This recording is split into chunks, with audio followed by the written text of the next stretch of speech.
A lot of Trails games are reliant on the rich lore from other games and a great turn-based system that has been built on in each entry, but the Legend of Nayuta Boundless Trails offers something different as an action RPG and story of its own in this spin-off. It takes small parts from its larger series in terms of world details and rich stories to create a new world, one that tells the story of its starry-eyed protagonist along with new history and adventure to a world of legend, partnered with action gameplay that shows off Falcom's other style of gameplay well and further proves that good, deep story that ties in many threads can be a lot of fun, even in a smaller standalone campaign. I wouldn't call it essential to Trails fans as it really is a story of its own, but I would say it's a great game to play if you enjoy Falcom stories, and as a fan of Trails, Eves, and JRPGs with deep story, Nayuta scratched my itch for all these things as I enjoyed my 22 hours exploring another rich Falcom world.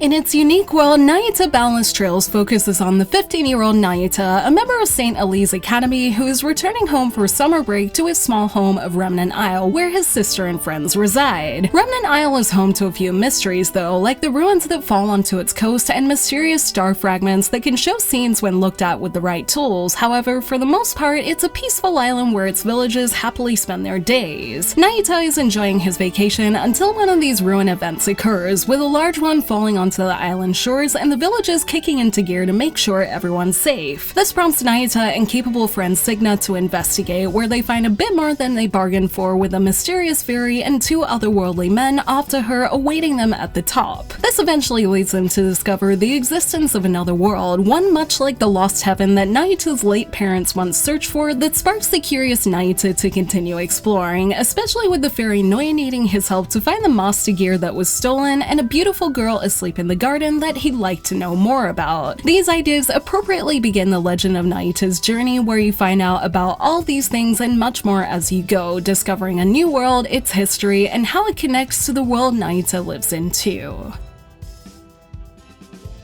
In order to help Noya, Nayuta must restore order in the greater world of Terra, a place divided into multiple story continents and stages to explore as you progress. Quite different to exploring in a regular Trails game is how you explore, with Nayuta acting like an action-based platformer for the most part as you navigate its world and traps to get to where you need to be, with a satisfying blend of movement and combat that appealed to parts of me that loved Ease and even Sonic at times. It's not just moving and jumping around though, as there is mechanical depth here with its special abilities you earn for Noya as you play side quests in the main story, with Noya's useful special abilities letting you hit enemies in different ways carrying the world's theme of seasons, and also exploration abilities that can have you doing everything from walking on water to scaling walls, making everything feel fast-paced and like you can annihilate everything in your path when things are going well. I mostly enjoyed this fast-paced gameplay, with the only thing I enjoyed less being its boss battles, although I'd call them more hit or miss than anything else. They're the kind of boss battles where the boss's attacks basically follow a pattern, and once you learn that pattern and the hit point you need to be going for the first time, you can beat them fairly easily and mindlessly, although there were a few that gave me a fair bit of challenge towards the end. I'd say these boss battles improved as Nayuta progressed and had more special attacks to remember to utilize that made it more interesting, with the last boss really giving me a run for my money with those techniques that make for a cool feeling of how far things had come since the more repetitive feeling first boss. I think I'm learning that this is a type of action boss battle I just enjoy less, so the fact that Nayuta did kind of win me over with it towards the end should be considered more of a plus than anything else. And on another positive note, there is plenty of challenge to find here for those looking for it, both in the main game and the post game if you get to it. And speaking of extras, another thing I liked about Nayuta was how easy it made to do its quests and extras when they popped up, with new quests, techniques, and things you can put in the island museum conveniently showing up at the bottom of the screen when it's time to do them, making it easy to know when you should go back to town and see something new happen, or what's available when you need a boost in money or stats. And because this is a Falcom game, going back to the island means talking to many NPCs in the city that have just as much to say as they would usually have in a Trails game, and most story beats give them a new line or two that means there's always something to enrich the world. This definitely satisfied what I love about Trails games, with its new group of characters all playing some role in the story at some point, and having those big reveals that makes the series as compelling as it is, and help make Nayuta feel like something old and new at the same time that made for a fun JRPG experience that scratched the deep story and Trails itch that I was hoping to with this game.